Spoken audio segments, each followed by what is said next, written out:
बिस्मिल्लाहिर्रहमानिर्रहीम अस्सलामु अलैकुम अल्लाहुम्मा सल्लि अला व अला आलि मोहम्मद सल्लल्लाहु तआला अलैहि वसल्लम। वेलकम टू सियासी शतरंज। मैं हूं तलहा जतोई। ख़वातीन व हज़रात, आज सियासी शतरंज में मैंने बहुत सारे इंपॉर्टेंट इशूज़ डिस्कस करने हैं। निगरां वज़ीर आज़म का बयान, नवाज शरीफ साहब के हवाले से, अदालती कार्रवाई के हवाले से, सुप्रीम जुडिशल काउंसिल में जो तहकीकात हो रही हैं जस्टिस मज़ाहिर नकवी के ऊपर जो इल्ज़ामात हैं उनके हवाले से, इलेक्शंस के हवाले से बहुत सारी बातें करनी है, फ़लस्तीन के लिए आवाज़ उठानी है।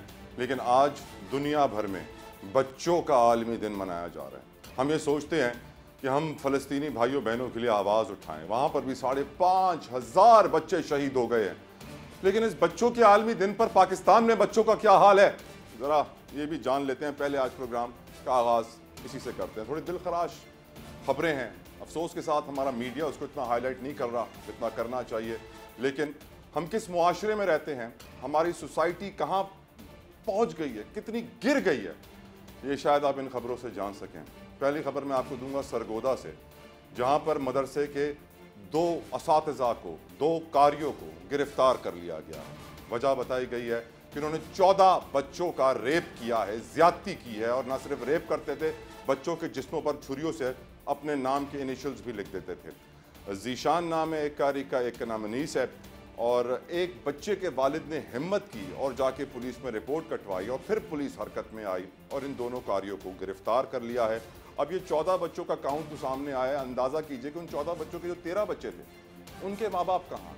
वो क्या अपने बच्चों को मदरसे में छोड़ के गायब हो जाते हैं, परवाह भी नहीं करते बच्चों के साथ क्या हो रहा है, और फिर बच्चों के साथ ऐसे नाखुशगवार वाक़यात होते हैं। ऐसा जुल्म होता है और इसके ऊपर अगर हमने आवाज़ नहीं उठाई तो मैं समझता हूँ हम मुसलमान तो दूर की बात, इंसान कहलाने के लायक भी नहीं होंगे। दूसरा दिलखराश वाक़या सरगोदा से आया, जहाँ 3 साला बच्ची के साथ ज्यादती हुई है। 3 साला बच्ची के साथ, और उस दरिंदा सिफत, इंसान नहीं कह सकते, उस जानवर ने उस बच्ची के साथ ज्यादती करके उसको नीम मुर्दा हालत में गली के कोने पे फेंक दिया। बच्ची घर के बाहर खेल रही थी, उसको उठाकर ले गया।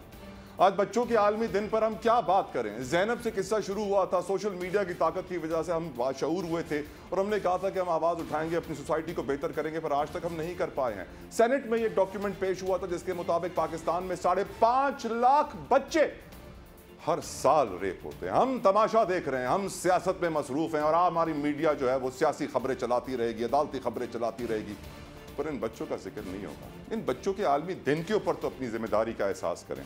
अफसोस के साथ पेडोफाइल, बच्चाबाजी हमारे मुल्क में आम हो चुकी है। नेक्रोफिलिया, मुर्दों के साथ सेक्स करना हमारे मुल्क में आम हो चुका है, पर इन बीमारियों का हम जिक्र ही नहीं करते हैं। हम कहते हैं आंखें बंद कर दो, अंधेरा हो गया, रात हो गई, बस सुकून करो, परेशानी की कोई बात नहीं। लेकिन भाइयों और बहनों, हम सब के बच्चे हैं। क्या हम अपने बच्चों को जो पाकिस्तान दे के जा रहे हैं, जो माहौल, जो मुआशरा देकर जा रहे हैं, क्या यही है तरक्की की राह? कब तक हम खामोश रहेंगे? गुफ्तगू के लिए मेरे साथ मौजूद हैं सीनियर सहाफ़ी हैं दुर्रे नयाब अकरम साहिबा। Thank you so very much Durre Nayab, आपने अपना कीमती वक्त हमें दिया। दुर्रे नयाब, क्या करें हम? मैं ये बात कर कर के थक गया कि जिस मुल्क में, इस्लामी मुल्क में, शराब को, अल्कोहल को लीगल लाइसेंस दिया जा सकता है, वहाँ जिस्म फरोशी के अड्डों को भी लीगल लाइसेंस मिलना चाहिए। हमारे यहाँ ब्रोथल्स को लाइसेंस मिलना चाहिए, क्योंकि जितने पाकिस्तानी सेक्सुअली फ्रस्ट्रेटेड, डिप्रेस्ड और सप्रेस्ड हैं, अल्लाह हम पे रहम फरमाए। लेकिन हमने अगर ब्रोथल्स को, जिस्म फरोशी के अड्डों को लाइसेंस नहीं दिया तो ये वही लड़कियां किडनैप होती रहेंगी, फोर्स्ड लेबर के जरिए अंडर द टेबल जिस्म फरोशी का धंधा उरूज पे चलेगा, लेकिन उनको लीगल स्टेटस नहीं दिया जाएगा। और फिर पीटीए को जो है पाकिस्तान में सारी फोर्श वेबसाइट्स बंद करनी पड़ेंगी, क्योंकि पाकिस्तान दुनिया में सबसे ज्यादा गंदी वेबसाइट्स देखने वाला मुल्क है। दुर्रे ने आप, your take on it. Thank you so much Talha for inviting me to your show. मुझे सबसे पहली बात आपकी जो बहुत मुतासिर की वो ये कि आपने you took the first step in calling the case by the accused, by the perpetrator. आपने ये नहीं कहा फलां फलां बच्चे का रेप हुआ, आपने कहा फलां फलां उस्ताद ने रेप किया। उस्ताद तो नहीं कहना चाहिए, फलां फलां रेपिस्ट ने रेप किया। सबसे बड़ी बात तो ये है जो रिस्पॉन्सिबल जर्नलिज्म करती है। हमारे यहाँ अव्वल तो मीडिया के पास इतना टाइम ही नहीं है, इतने रिसोर्सेज नहीं है कि हम चाइल्ड सेक्सुअल अब्यूज के ऊपर बात करें। और जब भी हम बात करते हैं तो it is made into a matter of ratings, it is made into a rat race for rating.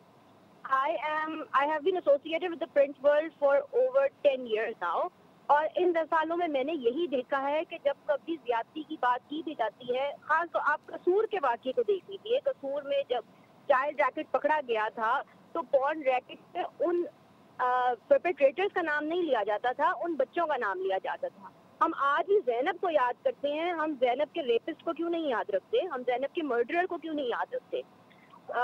जो फातिमा केस चल रहा है उसके अंदर भी हम फातिमा को याद रखते हैं. हम it reflects on the societal tendency to pin the blame on the victim. सबसे पहले तो ये मेंटालिटी चेंज करने की जरूरत है. राइट. उसके बाद आपके इंट्रो में आपने कहा कि पाकिस्तान में बेतहाशा चाइल्ड अब्यूज के केसेस होते हैं.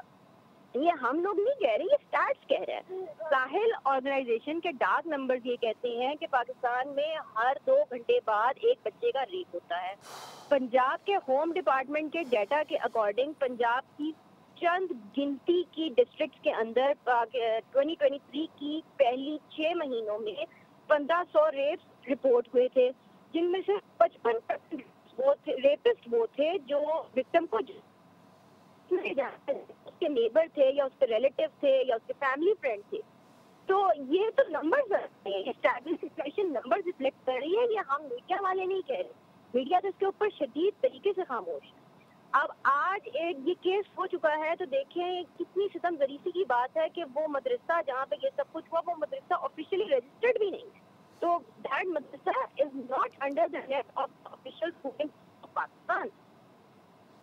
Thank you so very much Durre Nayab for joining us. मैं जानता हूँ आप ट्रैवल कर रही थी, फिर भी आपने कीमती वक्त हमारे लिए निकाला. मैं आखिर में यही कहूँगा कि आज मुझे वो हदीस मुबारक नबी करीम सल्लल्लाहु ताला अलैहि वसल्लम का कौल मुबारक याद आ रहा है कि मेरी उम्मत में 73 फ़िरके होंगे, सारे जहन्नुमी होंगे. आई रिपीट, सारे जहन्नुमी होंगे सिवाय एक के. पूछा गया कौन या रसूलुल्लाह सल्लल्लाहु ताला अलैहि वसल्लम. फरमाया वो जो मेरे साहबा और मेरी इताअत और पैरवी करेंगे. तो सोचने की ज़रूरत है, क्या हम उन जहन्नुमियों में शामिल हो गए हैं? कब तक हम तमाशा देखते रहेंगे, खामोश सियासत को ही डिस्कस करते रहेंगे? अपने मुआशरे की अक्कास मीडिया होता है, मीडिया अपनी जिम्मेदारियां अदा करे और प्लीज़ मुल्क को आगे बढ़ाइए, अपने बच्चों को एक महफूज पाकिस्तान दीजिए. एक ब्रेक लेते हैं, ब्रेक के बाद डिस्कशन आगे बढ़ाएंगे.